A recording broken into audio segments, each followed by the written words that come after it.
Harvest time na tayo ng ating kalabasa. Yan o. Ulamin natin yung mamaya.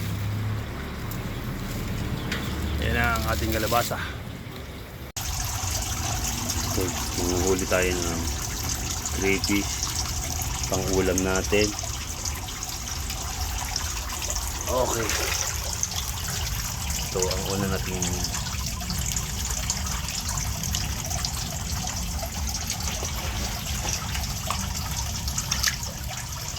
ayan.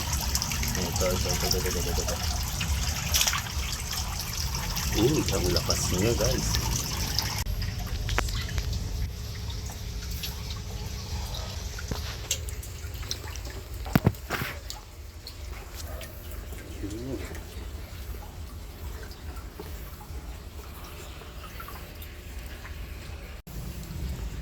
At ito na nga ang ulam natin for today.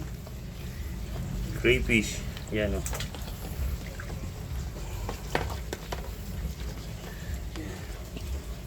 Yan. Lalagyan natin ito ng kalabasa at saka sitaw, gatang crayfish. Yun.